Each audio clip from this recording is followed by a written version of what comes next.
Thibaut. Bruno, pour ce deuxième épisode de notre série sur les modalités du management de la coopération, j'ai envie de t'emmener découvrir l'entreprise ASAP, qui est un agenceur d'intérieur sur mesure, qui est dirigé par Pierre Hersbruck. On découvrira là-bas non pas la coopération dans sa globalité, mais plutôt dans le cadre du mode projet.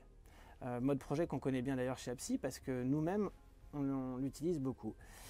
Est-ce que tu es partant et tu es prêt à m'accompagner pour découvrir cette entreprise? Banco, je te suis. Allez, c'est parti, on y va. Si je vous dis que dans une entreprise, le dirigeant est celui qui détermine, qui définit, qui choisit les axes stratégiques, je pense que vous serez tous d'accord. Et d'ailleurs, si le dirigeant ne fait pas ça, à quoi sert-il? En revanche, si je vous dis que les projets qui viennent nourrir, concrétiser ces axes stratégiques doivent être définis, pensés par les salariés de l'entreprise dans un processus à la fois délibératif et électif, là, vous serez peut-être davantage surpris. C'est cette audace que Pierre Hersbruck a eue pour son entreprise ASAP et nous venons aujourd'hui à sa rencontre pour comprendre ce qui a motivé ce choix. Pierre, un grand merci de nous accueillir dans votre entreprise. Alors, ce qui nous amène vers vous, c'est un projet que vous avez réalisé qui est d'impliquer l'ensemble des salariés, si j'ai bien compris, donc dans la définition des projets visant à réaliser les axes stratégiques que vous avez décidés. Alors, est-ce que vous pouvez nous raconter un peu ce processus et puis son origine aussi? Qu'est-ce qui vous a conduit à entrer dans cette démarche? Y a une analogie évidente avec notre métier. Notre métier, c'est de réaliser des intérieurs magnifiques. Donc, c'est tout le sens du détail. Et je me suis aperçu assez rapidement que la personne qui était capable d'apporter le plus dans un projet, c'était le poseur final. À partir du moment où on lui donnait l'image globale. Si on ne lui donne pas les éléments, effectivement, il ne sait pas ce qu'il a à faire. Mais à partir du moment où il a l'idée de ce qu'il doit réaliser, c'est lui qui est quand même capable de dire comment ça doit lui être livré. On s'est dit simplement une fois qu'on a défini les grandes lignes, c'est les axes stratégiques, que les personnes qui étaient le plus capables de nous dire comment les atteindre, c'était les collaborateurs du groupe, et ce, à tous les niveaux. Donc, c'était en 2018, en juin, on a commencé à expliquer ça. On leur a expliqué, on a pris le temps d'expliquer à chaque collaborateur la stratégie, par groupe de 10, et puis on leur a demandé de donner leur avis. Ça s'est révélé par 200 projets qui nous ont été remontés. On était 175 collaborateurs, il y a 200 projets qui nous ont été proposés. Et sur les 200 projets, on en a gardé, il y en avait 160 qui n'étaient pas des doublons. Voilà. Alors, est-ce que vous pouvez nous dire rapidement comment chacun a été impliqué dans le dispositif? Et est-ce qu'il a été impliqué jusqu'au bout? Alors, on a différentes sociétés qu'on appelle des maisons. Chacune des maisons a sa culture. Et donc, on leur a expliqué d'abord à chaque collaborateur, l'atelier, la pause, l'administratif, les conducteurs de travaux, les cadres, voilà, ce que signifiaient pour eux, et avec leurs mots, les axes stratégiques. Ils ont été invités à nous proposer des projets. Donc là, tout le monde a été impliqué. Après, pour faire le choix dans les 160 projets, il a bien fallu qu'on détermine une façon de le faire, une méthode. On voulait demander l'avis des gens. 200 personnes, c'est un peu compliqué. Donc on a dit on va réunir une quarantaine, 50 personnes et on va leur donner la possibilité de voter.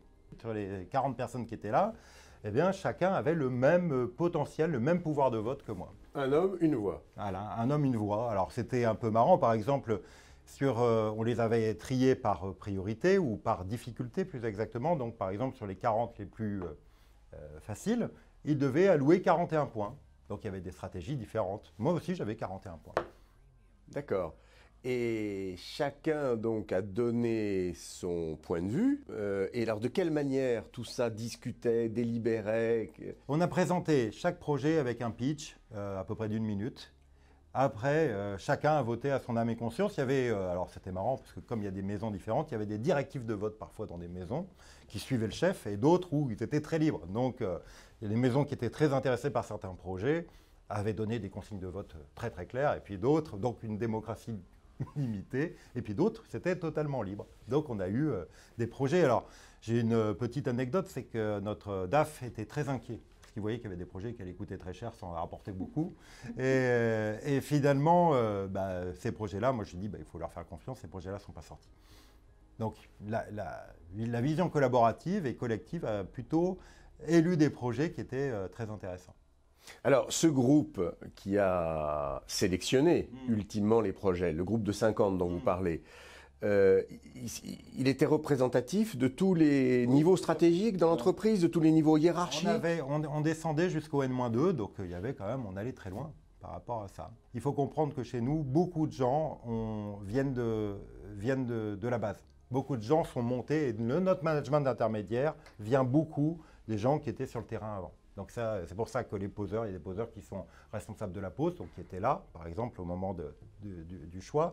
Mais après, on a des conducteurs de travaux qui sont devenus directeurs d'exploitation. Donc on a beaucoup de gens du métier qui dirigent le groupe. Après, ils sont impliqués comment? Ils sont impliqués dans le fait que sur certains projets importants, on s'est dit que la meilleure façon de les faire avancer, c'était de réunir les gens qui pouvaient nous apporter quelque chose dans la réflexion sur ce projet. Et alors à ce moment-là, on retrouve le poseur, le gars de l'atelier, le compagnon de l'atelier, le jeune qui vient d'arriver au bureau d'études, et on les rencontre. Et ça s'appelle un forum.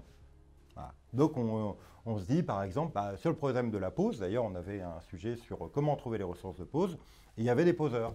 Il y avait des gens qui étaient du bureau d'études, il y avait des gens qui étaient de l'administratif. Voilà. Peu importe, à partir du moment où ils pouvaient nous apporter une réflexion et savoir et travailler ensemble, on n'avait pas besoin de les identifier en tant que supérieurs hiérarchiques. Ok, alors Pierre, pour bien comprendre, on peut dire qu'au début de ce processus, quand il a émergé en quelque sorte dans votre esprit, il n'y avait pas vraiment une conviction coopérative, il y avait plutôt un problème à résoudre. Est-ce que je résume bien les choses ou bien c'est l'association d'un problème et d'une conviction? La conviction a été ancrée depuis le début. Elle est même dans l'ADN du groupe ASAP dès le départ, parce qu'à partir du moment où on crée ce qu'on appelle un build-up, on additionne plusieurs entreprises, soit on les voit et on les aligne, on les homogénéise, soit on se dit chacun a sa culture, on les garde en l'état et on va essayer de faire en sorte que chaque culture combinée, collaborative, crée quelque chose de supérieur. Ça, c'est ma conviction depuis le départ. On avait un problème, à partir du moment où le groupe s'est structuré, on a mis en place des fonctions support. Et pendant un an, on n'a pas touché. Pourquoi? Parce que les fonctions support avaient leur idée, donc ils travaillaient sur leur projet, puis ça faisait du top-down. Et quand ça arrivait dans le down, on disait, il ne se passe rien. Rien du tout. Donc on a dit, on va faire du bottom-up, c'est-à-dire on va faire, OK, les fonctions support ont du temps, contrairement aux maisons qui produisent, pour travailler ces projets, mais les projets, il faut qu'ils soient choisis et proposés par les gens qui sont opérationnels. Et c'est ça, en fait. C'est exactement comme vous dites, c'est la fusion des deux. Fusion d'un problème et d'une conviction. Alors, on peut dire que ce processus, vous l'avez conduit, donc vous pouvez déjà en mesurer les fruits, pour ainsi dire.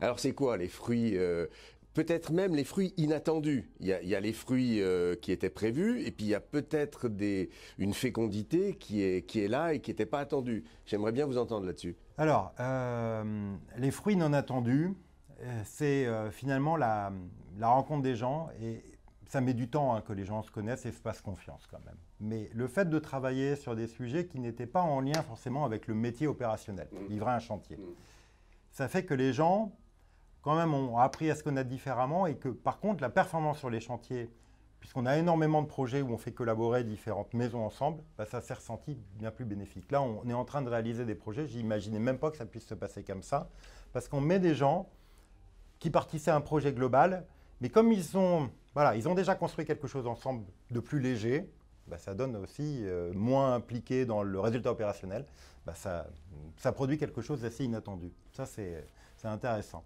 Puis, sinon, qu'est-ce que ça a donné? D'abord, on a été un peu ambitieux, donc on avait choisi, le groupe avait choisi 65 projets. C'est lourd et long pour des gens qui sont occupés tous les jours à faire de l'opérationnel. Et en même temps, il ne faut pas que ce soit déceptif, donc il faut les réaliser, ces projets. Donc on a changé là ces derniers temps, ces 6 derniers mois, et on est en plein dans ce processus. On a trouvé que le processus de sélection était bien, le processus de choix était bien, mais par contre, la gouvernance de ces projets ne fonctionnait pas. Pourquoi? Parce qu'on n'avait pas assez de points de rendez-vous avec les gens opérationnels. Et c'est ce qu'on est en train de mettre en place. D'accord. Et alors, quel conseil de prudence ou quelle recommandation pourriez-vous faire à un dirigeant qui souhaiteraient dupliquer. Ouais. Mon recul, hein, et c'est que mon avis par rapport à ça, c'est qu'il faut mesurer ses ambitions. Non pas l'ambition d'impliquer tout le monde, ça c'est très bien. Ce qui est déceptif, c'est de vouloir en faire trop et donner l'impression que ça n'avance pas. C'est-à-dire que la promesse est trop élevée par rapport à ce qu'on est capable de faire. Moi, je considère qu'il faut faire la stratégie des petits pas, des petites victoires. Si on avait les 200 projets, si je devais le refaire, on aurait toujours les 160 projets non doublonnés. On en aurait effectivement choisi 60, mais dans les 60, on aurait dit il y en a 10 à faire réussir tout de suite pour pouvoir communiquer dessus. Voilà. Et bien impliquer les gens et qu'il n'y ait pas parfois cette déception de gens qui ont participé à des forums, parce qu'il y a eu des réunions de travail après qui ont été organisées, parce que sur chaque projet sélectionné, chaque maison a alloué des ressources.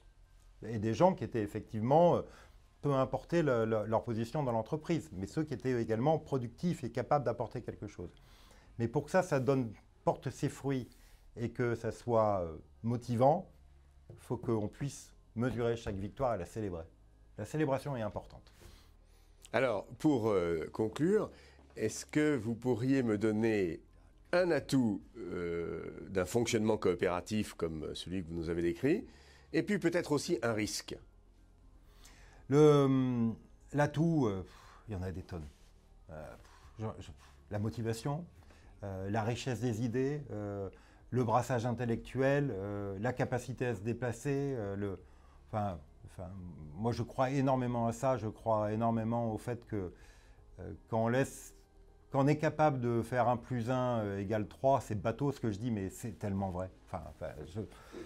Il n'y a pas de limite. Il n'y a pas de limite à ce que ça apporte. Le risque, il est juste dans le potentiel déceptif de l'opération si on ne communique pas assez, si on ne fait pas attention assez à ça. Donc c'est pour ça qu'on va corriger. Mais le jeu en vaut la chandelle largement. Hein. Voilà. Mais il faut y croire. Voilà. Merci Pierre. Premiumbeat.com.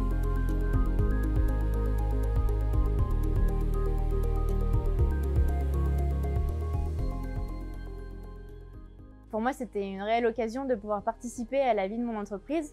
C'est-à-dire que l'objectif, c'est de savoir construire ensemble, c'est de développer ce partage inter-maison, de pouvoir échanger sur l'expérience, le savoir-faire. C'est vraiment de pouvoir s'améliorer et de construire ensemble, c'est-à-dire de pouvoir construire notre entreprise du futur. Et c'est une vraie motivation pour moi.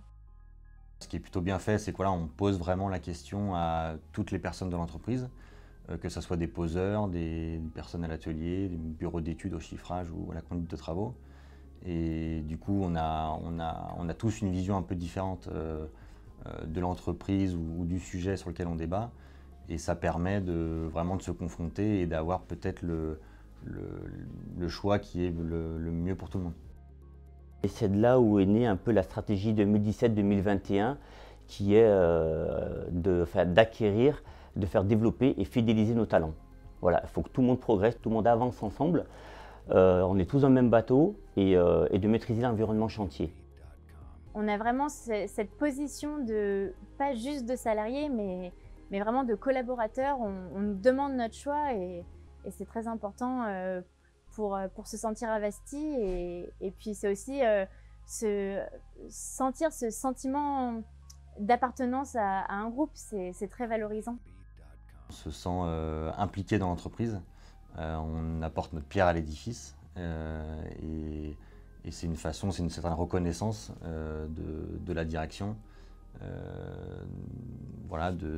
d'améliorer les choses qui peuvent être parfois défaillantes. Comment mon entreprise peut être compétitive et être pertinente. Et nous, la question, forcément, on sent que la direction se l'est posée. Ce qui est bien, c'est qu'elle a mis en place des choses, des actions, des réunions. Elle a un certain côté investi pour que ça soit mis en place.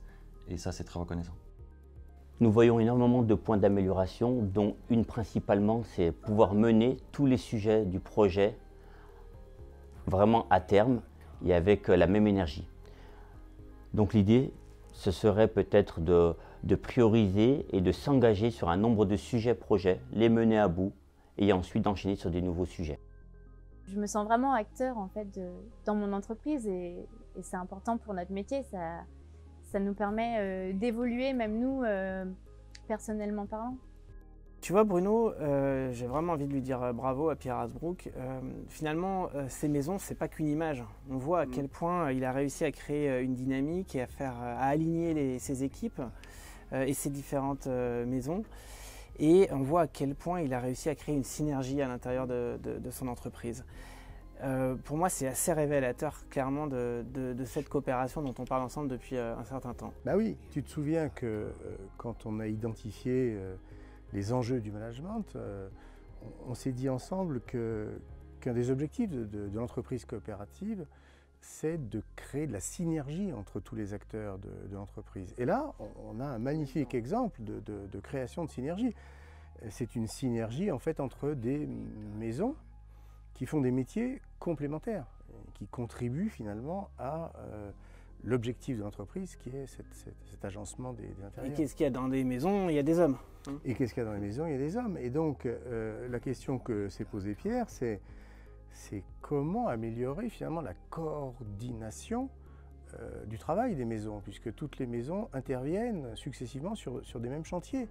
Et donc ce qui m'intéressait, c'est qu'il y a vraiment un objectif très pragmatique qui est que la coordination soit plus fluide entre toutes les maisons qui doivent intervenir sur ces chantiers. Et l'intuition que je trouve très forte, c'est que, au fond, cette coordination, elle est d'autant plus fluide, d'autant plus facile que les maisons se sentent liées dans une aventure collective, par une aventure collective. Sinon, chacun appartient à son petit précaré de sa petite maison et revendique, demande des prérogatives, s'oppose aux autres, etc. On voit qu'elles sont animées par un point qui les relie tous à quelque chose. Et voilà. Ce que tu appelles dans nos échanges ce fameux commun bien commun. Exactement. Et je trouve que l'intuition de Pierre, ça a été de se dire que la coopération autour de la définition commune des projets va constituer cette aventure commune. C'est comme, si tu veux, si chacun accueillait l'autre dans sa propre maison. Et ça me semble proprement génial. Bruno, un grand merci pour ta riche analyse.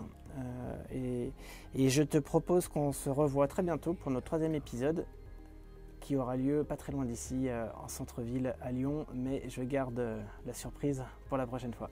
Avec grand plaisir.